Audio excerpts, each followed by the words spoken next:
নমস্কার বন্ধুরা, আপনারা দেখছেন মন্ডল সেবা কেন্দ্র ইউটিউব চ্যানেল। তো বন্ধুরা, বর্তমানে কিন্তু ভারত সরকারের তরফ থেকে নতুন একটি সার্ভিস কিন্তু লঞ্চ করা হয়েছে।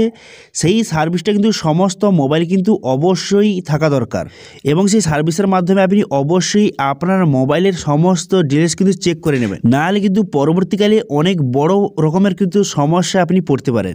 তো বর্তমানে কিন্তু গভর্নমেন্টের তরফ থেকে কী নতুন সার্ভিস কিন্তু চালু করা হয়েছে এবং তার মাধ্যমে কী কী আপনি বেনিফিট পাবেন, সমস্ত রিজের পয়েন্ট আপনাদের বলবো। সেই জন্য ভিডিওটা প্রথম থেকে শেষ পর্যন্ত অবশ্যই দেখবেন মনোযোগ সহকারে, এবং আমাদের চ্যানেলে প্রথমবার ভিজিট করে থাকলে আমাদের চ্যানেলটিকে সাবস্ক্রাইব করে রাখুন এবং পাশে থাকা বেল আইকনটিকে অন করে রাখুন, কারণ আমরা এরকম রিলেটেড নিত্য ভিডিও নিয়ে আসি। তো চলুন আজকে ভিডিওটা শুরু করা যাক। তো প্রথমে কিন্তু গুগল প্লে স্টোর থেকে এই উমঙ্গ অ্যাপটি কিন্তু ডাউনলোড করে নেবেন। এই অ্যাপে কিন্তু নতুন একটি সার্ভিস কিন্তু লঞ্চ করা হয়েছে, সেই জন্য এই অ্যাপটি ডাউনলোড করে তারপর কিন্তু এই অ্যাপটি আপনি ওপেন করবেন। ওপেন করার সঙ্গে সঙ্গে এমন একটি ড্যাশবোর্ড আপনার সামনে ওপেন হয়ে যাবে। এরপর আপনি কি করবেন, এখানে দেখতে পাচ্ছেন প্রোফাইল আইকন, এই প্রোফাইল আইকনে কিন্তু আপনি ক্লিক করবেন। ঠিক আছে, দেখতে পাবেন এই প্রোফাইল আইকনে ক্লিক করে দেওয়ার সঙ্গে সঙ্গে তারপরে নেক্সট পেজ আপনার সামনে ওপেন হয়ে যাবে। হয়ে যাওয়ার পর এখানে রেজিস্টার অ্যান্ড লগ ইন বলে একটা অপশান রয়েছে, এই অপশানে আপনি ক্লিক করে দেবেন। এখানে ক্লিক করে দেওয়ার সঙ্গে সঙ্গে নেক্সট পেজ আপনার সামনে ওপেন হয়ে যাবে। যদি আপনি আগে থেকে আপনার আইডি পাসওয়ার্ড থেকে থাকে তো সেক্ষেত্রে আপনি লগ ইন করবেন। যদি আপনি নতুন হয়ে থাকেন তাহলে আপনি কী করবেন, এখানে রেজিস্টার নাও বলে অপশান রয়েছে, এই অপশানে ক্লিক করে আপনাকে রেজিস্ট্রেশনটা করতে হবে। এখানে আবার মোবাইল নাম্বার বসিয়ে সেন্ড ওটিপি বাটনে ক্লিক করলে মোবাইল নাম্বার ওটিপি আসবে, সেটা বসিয়ে আপনাকে 4 সংখ্যার একটি পিনকোড বা পাসকোড আপনাকে জেনারেট করতে হবে, সেটা দিয়ে আপনি লগ ইন করবেন। তো আমার রেজিস্ট্রেশন হয়ে আছে, সেই জন্য লগ ইন করবো। তো সেই জন্য আইডি পাসওয়ার্ড বসিয়ে আমি লগ ইন কিন্তু করে নিলাম। লগ ইন হয়ে যাওয়ার সঙ্গে সঙ্গে আপনার সামনে কিন্তু এইভাবে ড্যাশবোর্ডটি কিন্তু ওপেন হয়ে যাবে। এখানে বিভিন্ন রকম সার্ভিস কিন্তু দেওয়া রয়েছে। এরপর আপনি অল সার্ভিস অপশানে ক্লিক করলে এখানে সমস্ত রকম সার্ভিস আপনার সামনে শো হয়ে যাবে।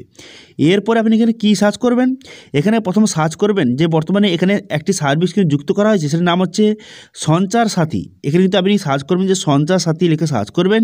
সার্চ করার সঙ্গে সঙ্গে তারপর সেই সার্ভিসটা আপনার সামনে এইভাবে ওপেন কিন্তু হয়ে যাবে। ওপেন হয়ে যাওয়ার সঙ্গে সঙ্গে এই অপশানটিতে আপনি ক্লিক করবেন। এই অপশানে ক্লিক করে দেওয়ার সঙ্গে সঙ্গে তারপরে এই যে সার্ভিসটা আপনার সামনে ওপেন কিন্তু হয়ে যাবে। ঠিক আছে, এবার ওপেন হয়ে যাওয়ার পর এই সার্ভিসের মাধ্যমে আপনি কী বেনিফিট পাবেন, এখানে বলা হয়েছে যে নো ইয়োর মোবাইল। তো ধরুন আপনি কারো কাছ থেকে সেকেন্ড হ্যান্ড কোনো মোবাইল কিনছেন, অথবা আপনি যেই মোবাইলটা কিনছেন সেটি সঠিক মোবাইল নাকি সেটা চেক করতে পারবেন এখান থেকে, এবং মোবাইলের সমস্ত ডিটেলস কিন্তু এই অপশানের দ্বারা আপনি চেক করতে পারবেন। তো সেটা কীভাবে, তো এই জন্য কিন্তু এই অপশানে ক্লিক করবেন। এই অপশানে ক্লিক করার সঙ্গে সঙ্গে নেক্সট পেজ কিন্তু ওপেন হয়ে যাবে।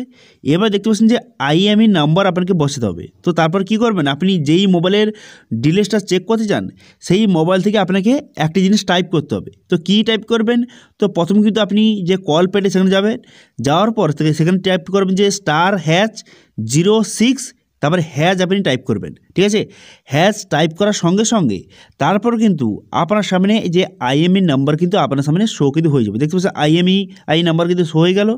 এবার এই নাম্বারটা এখান থেকে আপনি কপি করবেন, কপি করে এখানে পেস্ট করে এখানে সাবমিট বাটনে ক্লিক করার সঙ্গে সঙ্গে দেখতে পাচ্ছেন কিন্তু যে আইএমই নাম্বার এবং সেই আইএমই নাম্বারটা বর্তমানে ভ্যালিড রয়েছে নাকি এখানে শো হয়ে গেছে, এবং এটা কোন মোবাইলের তার যে মডেল নাম্বার এখানে শো হয়ে গেছে।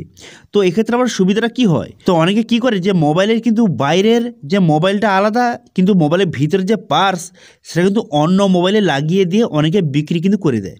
তো সেক্ষেত্রে কিন্তু আপনি আইএমই নাম্বার দিয়ে খুব সহজে দেখে নিতে পারবেন তো এই মোবাইলটা সত্যিকারে কার মোবাইল বা কোন মডেলের মোবাইল বা কোন কোম্পানির মডেল, সমস্ত ডিটেলস এখান থেকে আপনি দেখতে পারবেন। ফলে আপনার সুবিধা হবে যে আপনি যেই মোবাইলটা নিচ্ছেন সেই মোবাইলটা সঠিক নিচ্ছেন নাকি এখান থেকে আপনি খুব সহজে দেখে নিতে পারবেন, এবং যে আইএমই নাম্বারটা বর্তমানে ভ্যালিড রয়েছে নাকি সেটাও এখান থেকে খুব সহজে চেক করতে পারবেন। ঠিক আছে, তো আপনারা যারা কিন্তু মোবাইল কিনছেন যেখান থেকে হোক, আপনি যে কোনো মোবাইল কিনছেন নতুন হোক পুরানো হোক, সমস্ত মোবাইলে কিন্তু আইএমই নাম্বার দিয়ে অবশ্যই একবার চেক করে নেবেন। ঠিক আছে, আপনি যেই মোবাইলটা কিনছেন সেটা অরিজিনাল কিনা। ঠিক আছে, তো আশা করি বুঝতে পারেন যে এই নতুন যে সার্ভিসটা লঞ্চ করা হয়েছে এই সার্ভিসের মাধ্যমে আপনি কি কি বেনিফিট পাবেন সেটা কিন্তু আপনাদের বলে দিলাম। তো এটা নিয়ে যদি কোনো রকম কোশ্চেন থেকে থাকে তাহলে কিন্তু অবশ্যই কমেন্ট করুন, আমি অবশ্যই তার রিপ্লাই করব। এবং আজকে ভিডিওটা ভালো লেগে থাকলে ভিডিওটাকে লাইক করে দেবেন এবং ভিডিও কিন্তু বন্ধুর সঙ্গে শেয়ার করে দেবেন, এবং আমাদের চ্যানেলে প্রথমবার ভিজিট করে থাকলে আমাদের চ্যানেলটিকে সাবস্ক্রাইব করে রাখুন এবং পাশে থাকা বেল আইকনটিকে অন করে রাখুন, কারণ আমরা এরকম রিলেটেড নিত্য ভিডিও নিয়ে আসি। আজকে ভিডিওটা এই পর্যন্তই, দেখা হচ্ছে নেক্সট ভিডিওতে। Thank you.